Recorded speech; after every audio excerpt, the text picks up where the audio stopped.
കുറേ കമൻസൊക്കെ ഞാൻ കണ്ടിട്ടുണ്ടായിരുന്നു കേട്ടോ, ഫേസ്ബുക്കിലും യൂട്യൂബിലൊക്കെ ആയിട്ട്. ബാംഗ്ലൂർ പോയ വിശേഷങ്ങളൊന്നും പറഞ്ഞില്ല, കണ്ണനെ ഡോക്ടറെ കാണിച്ചിട്ട് എന്താണ് പറഞ്ഞതെന്നൊക്കെ പറഞ്ഞിട്ട്. ഇപ്പോഴും ചിലരുടെയൊക്കെ വിചാരം നമ്മൾ ബാംഗ്ലൂരിൽ കറങ്ങാനൊക്കെ പോയതാണെന്നാണ് കേട്ടോ. പക്ഷെ കറങ്ങാനൊന്നും പോയതല്ല, കണ്ണൻകുട്ടീനെ അവിടെ ഹോസ്പിറ്റലിൽ കാണിക്കാൻ വേണ്ടി പോയതായിരുന്നു. ഒരു 3 വയസ്സൊക്കെ ഉള്ള സമയത്ത് നമ്മൾ പോയിട്ടുണ്ട്, അവിടെ കുറേ ട്രീറ്റ്മെൻറ്റുകൾ എടുത്തിട്ടുണ്ടായിരുന്നു.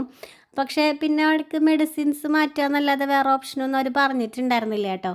പിന്നെ അങ്ങനെ നമ്മൾ പിന്നെ പോകേണ്ട ആവശ്യം ഉണ്ടായിരുന്നില്ല, പിന്നെ ചെല്ലാൻ പറഞ്ഞിട്ടുണ്ടായിരുന്നില്ല. അപ്പോൾ ഇന്നാൾ ഞാനിങ്ങനെ ജൂബിലിയിൽ ചെന്നപ്പോൾ ഡോക്ടറെ അടുത്ത് ചോദിച്ചപ്പോൾ അവിടെ എന്തെങ്കിലും പുതിയ അപ്ഡേഷൻസ് വന്നിട്ടുണ്ടോ, എന്തെങ്കിലും പുതിയ ട്രീറ്റ്മെൻറ്റുകൾ വന്നിട്ടുണ്ടോ എന്ന് ജസ്റ്റ് ഒന്ന് അന്വേഷിച്ച് നോക്കാം എന്നൊരു, ആരെന്ത് പറഞ്ഞാലും ഞാനിങ്ങനെ ട്രൈ ചെയ്യാറുണ്ട്. പക്ഷേ ഇപ്പോൾ ഇങ്ങനെ പല പല ട്രീറ്റ്മെൻറ്റുകളും ഉണ്ടല്ലേ, മരുന്നില്ലാണ്ട് അങ്ങനെ മാറ്റിത്തരുന്നു, അങ്ങനെ കുറേ ആളുകളൊക്കെ പുതിയ പുതിയ ആളുകളൊക്കെ ഇറങ്ങിയിട്ടുണ്ട്.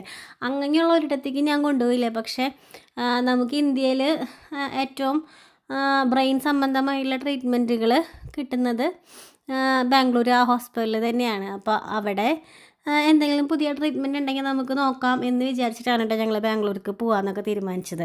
അപ്പോൾ കണ്ണൻകുട്ടിയാണെങ്കിൽ ഭയങ്കര ഹാപ്പിയാണ്, കല്യാണിനെ വീട്ടിലാക്കിയിട്ടാണ് പോകുന്നത്. അത് ഞാൻ കഴിഞ്ഞ വീഡിയോയിൽ പറഞ്ഞിട്ടുണ്ടായിരുന്നു. അപ്പോൾ ഇത് നമ്മുടെ ഇരിഞ്ഞാലക്കുട റെയിൽവേ സ്റ്റേഷനാണ് കേട്ടോ, കല്ലറ്റുങ്കര റെയിൽവേ സ്റ്റേഷനിൽ നിന്നാണ് ഞങ്ങൾക്ക് ട്രെയിൻ. കണ്ണനാണെങ്കിൽ ഭയങ്കര ഹാപ്പിയാണ്. ഇപ്പോൾ അന്ന് ബാംഗ്ലൂരൊക്കെ പോയതിന് ശേഷം ഇങ്ങനെ ഒരു ലോങ് പോകുന്നത് ഇപ്പോൾ ആദ്യമായിട്ടാണ്. പിന്നെ അതിൻ്റെ ഇടയിൽ പറശ്ശിനിക്കടവ് പോയിട്ടുണ്ടായിരുന്നു. പിന്നെ ഞങ്ങൾ മൊത്തത്തിൽ ട്രെയിൻ യാത്ര കുറവാണ്, നമ്മൾക്ക് പറ്റുന്നിടത്തേക്കൊക്കെ ഞങ്ങൾ കാറിൽ തന്നെയാണ് പോവാറുള്ളത്. അല്ലാത്ത ഇങ്ങനെ ട്രെയിനിൽ പോക്ക് വളരെ കുറവാണ്. എനിക്ക് ഒന്നാമത് അറിയില്ല, ട്രെയിനിൽ കയറാൻ പോലും ശരിക്കും അറിയില്ലെന്ന് പറയുന്നതായിരിക്കും സത്യം കേട്ടോ. അപ്പോൾ ചേട്ടനെയും കാണുന്നുണ്ട്, എന്നെയും കാണുന്നുണ്ട്, കണ്ണനെയും കാണുന്നുണ്ട്. അപ്പോൾ പിന്നെ ആരെ വീഡിയോ എടുക്കുന്നതെന്നൊക്കെ ഒരു സംശയം ഉണ്ടാവും അല്ലേ. അപ്പോൾ നമ്മളെവിടെ ചെന്ന് കഴിഞ്ഞാലും ഓരോ സബ്സ്ക്രൈബേഴ്സും ഫ്രണ്ട്സും ആരെങ്കിലുമൊക്കെ ആയിട്ട് നമ്മൾ കാണാറുണ്ട് കേട്ടോ. അപ്പോൾ ഞാൻ അവരെ കൊണ്ടൊക്കെയാണ് കേട്ടോ അങ്ങനെ വീഡിയോ ഒക്കെ എടുപ്പിക്കാറുള്ളത്. അപ്പോൾ കുറച്ച് എന്തെങ്കിലും ഷോർട്സൊക്കെ കിട്ടിയാൽ മതിയല്ലോ, അപ്പോൾ നമുക്കതൊക്കെ എടുത്തിട്ട് ഒരു റീലൊക്കെ ആയിട്ട് ഇടാമല്ലോ എന്നൊക്കെ വിചാരിക്കാം. അപ്പോൾ കണ്ണൻകുട്ടി പോകുന്ന സമയത്ത് നല്ല രീതിയിൽ ഉറങ്ങിയിട്ടുണ്ടായിരുന്നു കേട്ടോ. എല്ലാവരും കിടന്നപ്പോൾ ഞങ്ങളും കയറി കിടന്നു, വേഗം ഉറങ്ങി, സുഖസുന്ദരമായിട്ട് അവൻ ഉറങ്ങിയിട്ടുണ്ടായിരുന്നു.